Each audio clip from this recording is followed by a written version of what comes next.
You're tuning in because you want to get the important stuff, understand it well, even when, time is tight.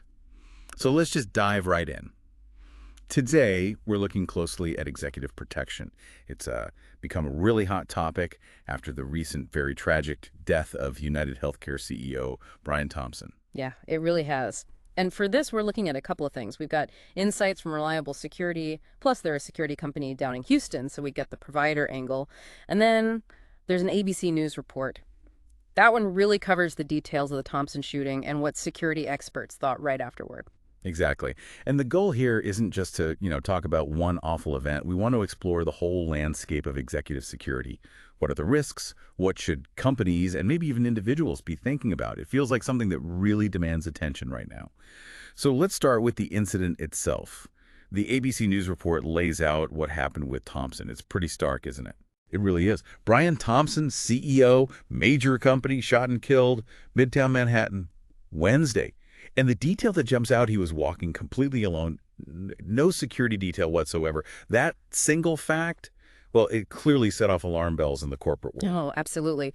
ABC News mentioned this immediate reaction for Fortune 500 security chiefs jumping on an emergency video call. They were reassessing everything. That just shows you the level of shock, right? It Yeah. forces these big companies to ask some really tough questions about protecting their top people. It does. And one of those core questions is just figuring out what level of security is actually appropriate.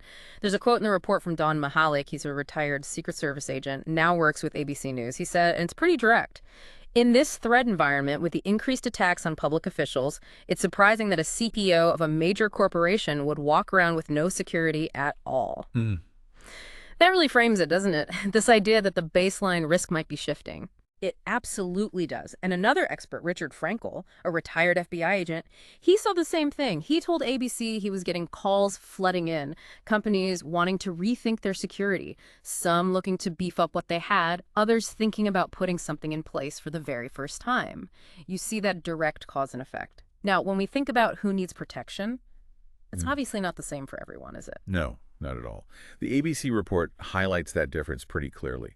You've got your Elon Musks, your Jeff Bezos' very visible security. Then you have leaders at maybe smaller but still significant companies who often don't have that kind of protection. But Mahalik made a really interesting point. He basically said that in today's world, with everything online, executives are almost like public officials. Their names, their faces, even how much they make, it's often just out there, easy to find. That's a critical point, yeah. It sort of broadens who might be a target. It's not just about being famous anymore, just the fact that the information is accessible creates a vulnerability. And Frankel backed that up too. He mentioned seeing potential threats even for CEOs of companies worth billions, maybe not household names, but still significant targets. So the old rules for who needs protection seem to be changing. Exactly right. The ease of finding info online has definitely widened the threat landscape, and that makes looking back at older incidents involving executives feel even more relevant now. Helps understand the current risks. Right. ABC News brought up some really disturbing examples from the past. That 1992 kidnapping and murder of Sidney Riso, the Exxon executive. That one's chilling, especially when you consider who was involved, a former cop, someone who'd even consulted on security for Exxon. Wow. It's a stark reminder that threats can sometimes come from unexpected places, even inside. It's a really unsettling example of that insider threat possibility, yeah. And it's not just ancient history. We had the kidnapping and ransom of Dean Skirka, the Wonderfy CEO in Toronto, just last month. And back in 2019, the tech CEO Tushar Atray in California kidnapped and killed. Former employees were arrested for that one. So yeah, these threats against leaders are definitely an ongoing thing, and they can take different forms. And Frankel, the retired FBI agent, he raised another worrying point after the Thompson shooting, the potential for copycat attacks. That's a really sobering thought, something security folks must be factoring in right now.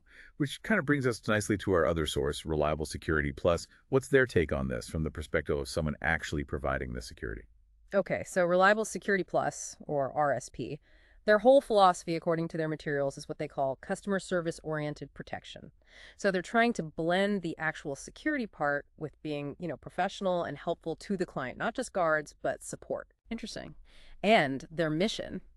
They talk about reestablishing the status quo, providing really well-trained people, but keeping it affordable. They even frame safety and security as basic human rights. And their vision involves everyone working together, businesses, communities, police, security firms. Yeah, and they have these core values. They use the acronym DRIPP: diversity, reliability, integrity, professionalism, partnership.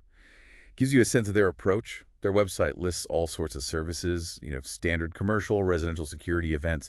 But importantly for us, they specifically list bodyguard services and executive protection. Okay, so drilling down into their executive protections specifically, what does that look like? It sounds like they really customize it. Absolutely. RSP really emphasizes that every executive is different, has a unique risk profile. So they start with a deep dive, a security risk assessment for that person. They look at travel plans, itineraries, locations, assess the risks there. And they also offer protection for the executive's family, which is important.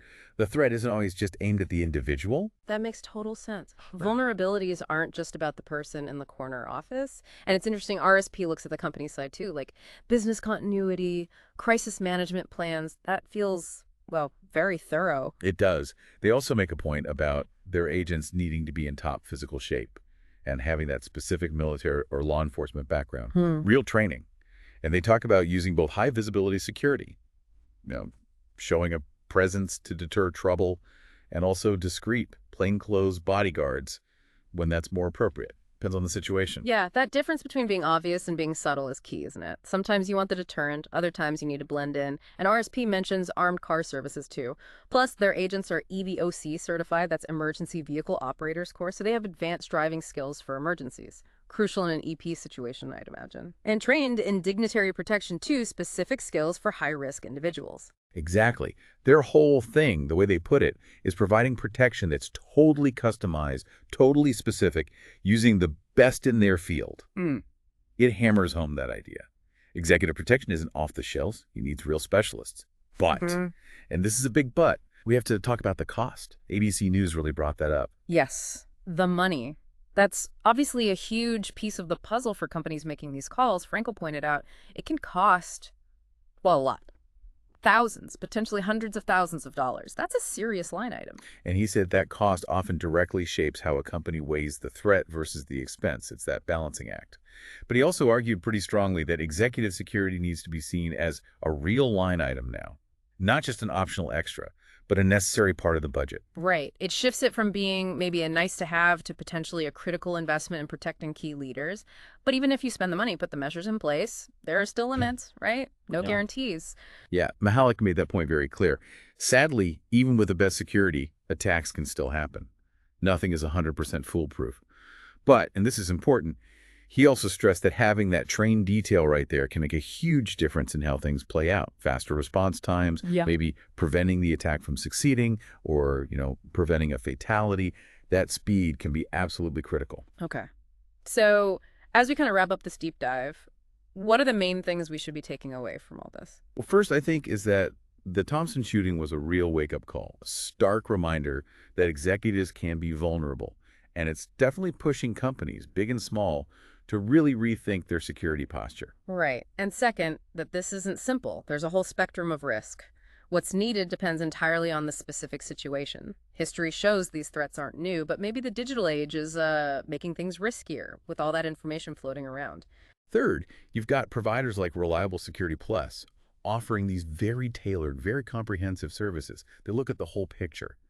But cost is always a major factor, yet the potential cost of not having adequate security is, well, potentially devastating. And finally, even the best security has limits. It can reduce risk, improve response, but it's not an invisibility cloak. It's really about managing risk, enhancing safety as much as possible in what feels like an increasingly complex world. It's been really useful looking at this from both the news angle and the provider perspective. It gives a much fuller picture. Indeed.